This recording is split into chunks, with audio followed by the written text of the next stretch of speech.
This person asks, after many years of meditation and all the twists and turns of life, I'm now in the grip of intense fear and anxiety.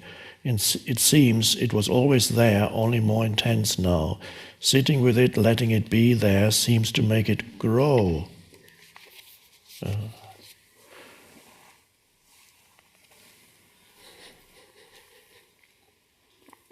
Well, fear, anxiety, which is a form of fear, very common.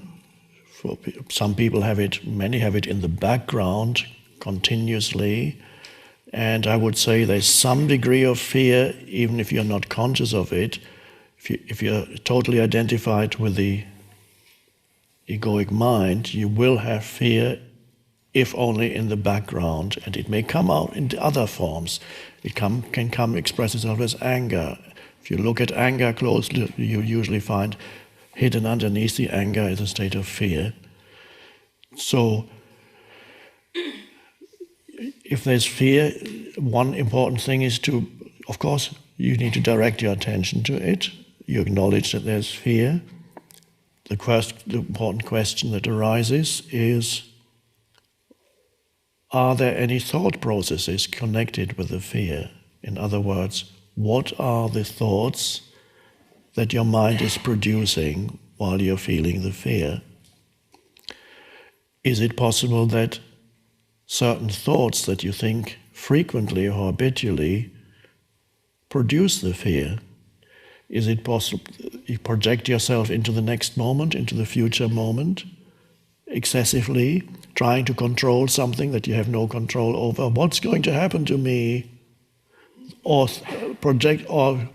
creating an imaginary scenario of loss that you might suffer. It's not happening now, but it might happen.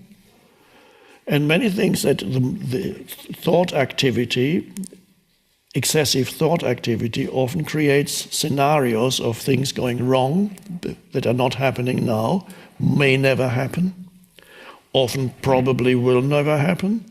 And even if they did happen, the actual situation would actually be easier to face than the imaginary situation in your mind, because there's nothing you can do, there's no action you can take to remedy an imaginary situation except to stop thinking it. But if an actual situation arises, you face it and you give it your attention, and then you take the action that you need to take. But an imaginary situation, you're totally at the mercy of it, so it only exists in your mind.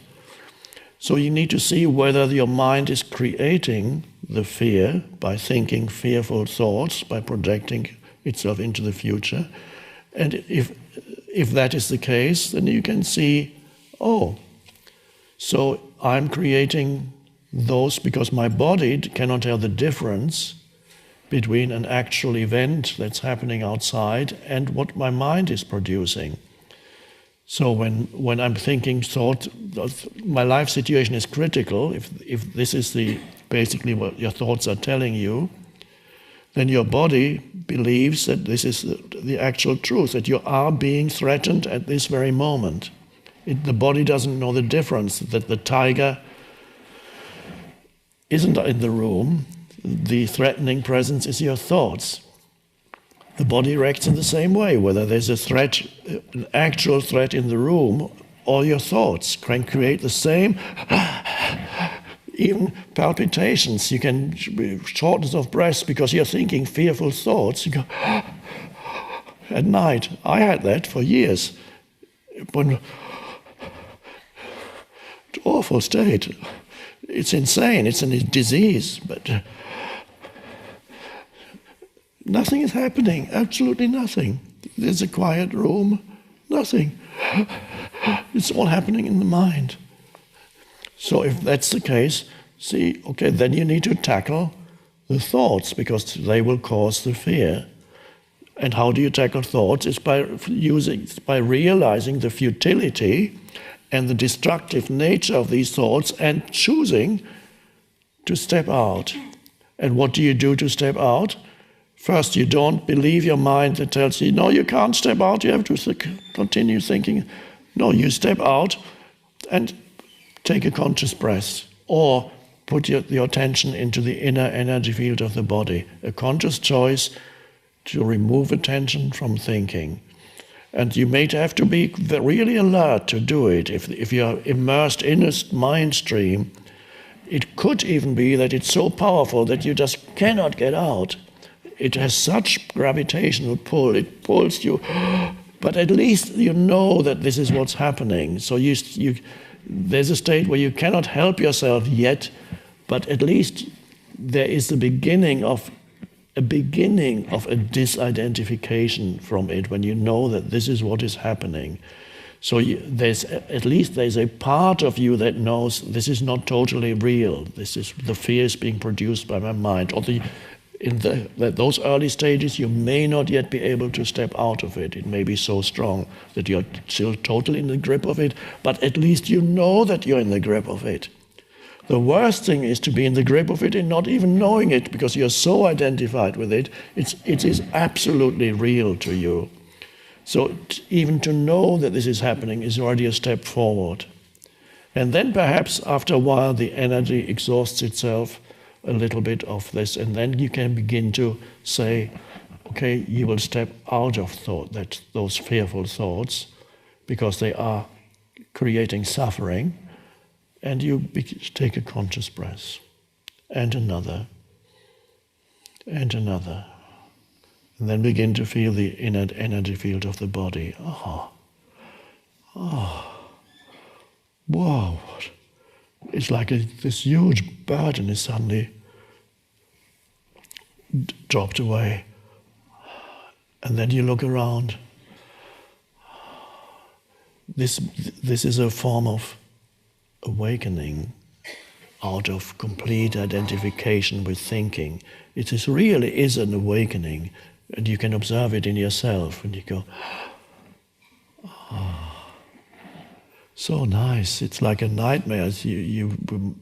Maybe everybody has experienced awakening from a nightmare and feeling such relief that you are in bed and it's safe. You go, and the same thing when you step out of fearful thought and become present. And then see, thought will then try to pull your attention back in. It can go, come this way. And then you might, one little thought comes. Do you follow it or don't you follow it? If you follow it, there's just this. Oh.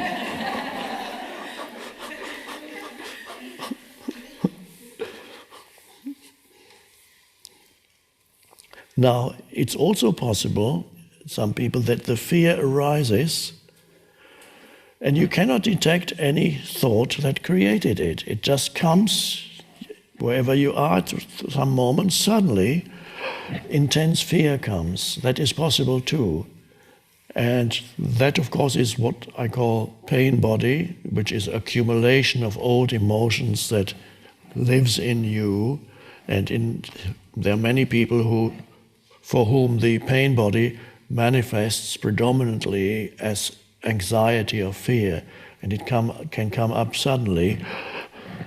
But usually then it flows into your mind also and produces fearful thoughts.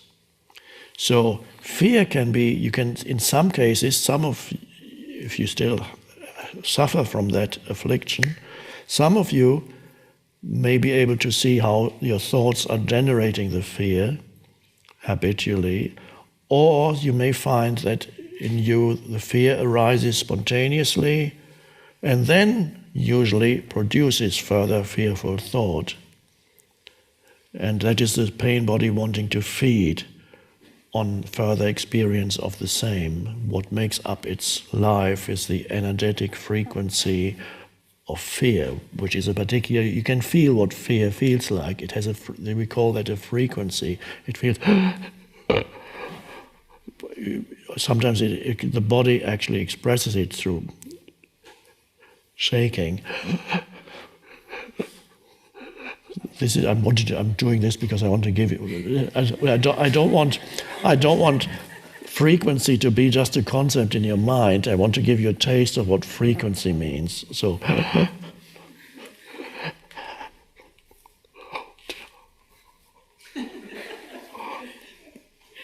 that's frequency. And then you have a different frequency of presence.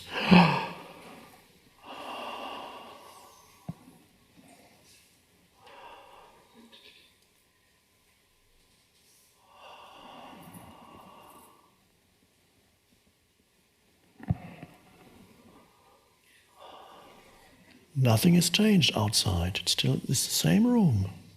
You have a totally different reality in the same place. A totally different world in the same place as you shift from one frequency to a different frequency.